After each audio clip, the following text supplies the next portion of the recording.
Hello everybody, Bill the Adjuster here with your smart claim tip.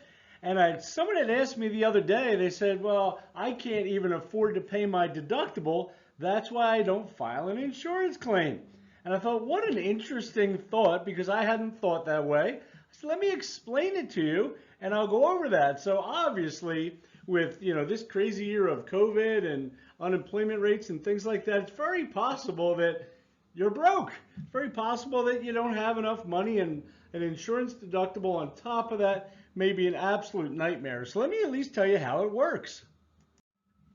So where do you start? So I got my house, it's completely run down.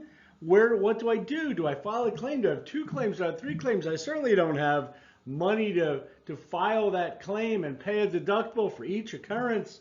And that's how it works, by the way. A deductible is assessed to each occurrence. So looking at our cartoon house there, you got some roof damage, I got a little wind damage.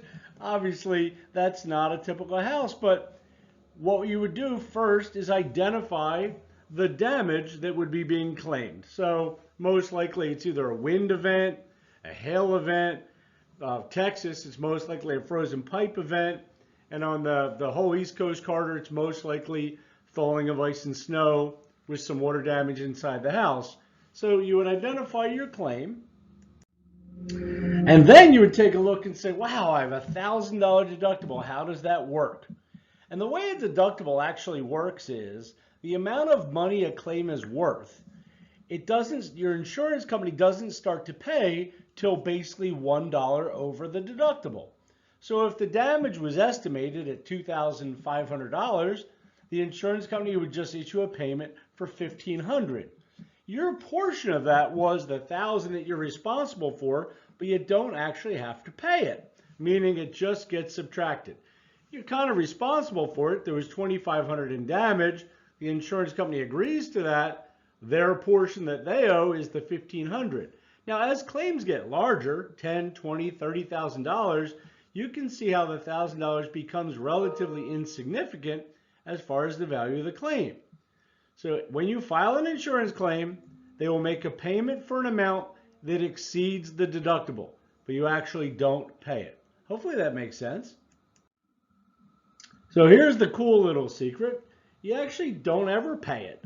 If you're able to get the repairs done on your own, if you're able to get the repairs done and say use your own labor and expertise and save money, you actually may not actually pay that deductible.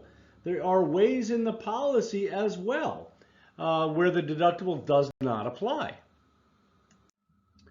So here's one. You might not even have a deductible. Depending on the type of loss that occurs, there are what is known as sublimits in the policy.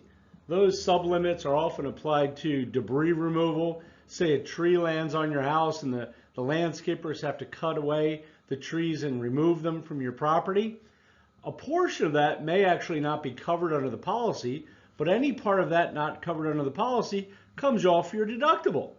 So if you had a $1,500 debris removal bill and the policy limit was $500, they would give you the $500 for the debris removal, and then that extra $1,000, they'll basically waive your deductible. It's called deductible absorption. Happens a lot with theft claims as well.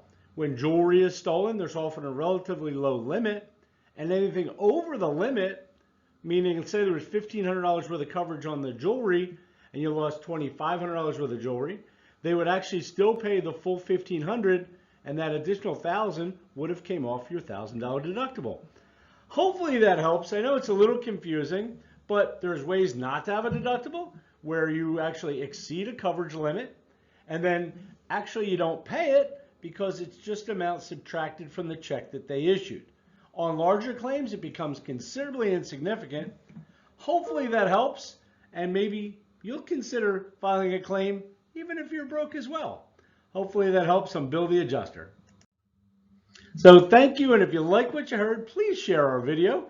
We offer 24/7 emergency claim service. You can communicate any way you want. We'll certainly review your policy and give you a property inspection anytime you ask. Love to review your policy every year.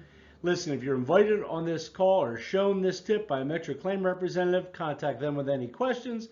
But if you want something answered directly online, I'd be glad to. You can email me directly at smartclaim@metropa.com.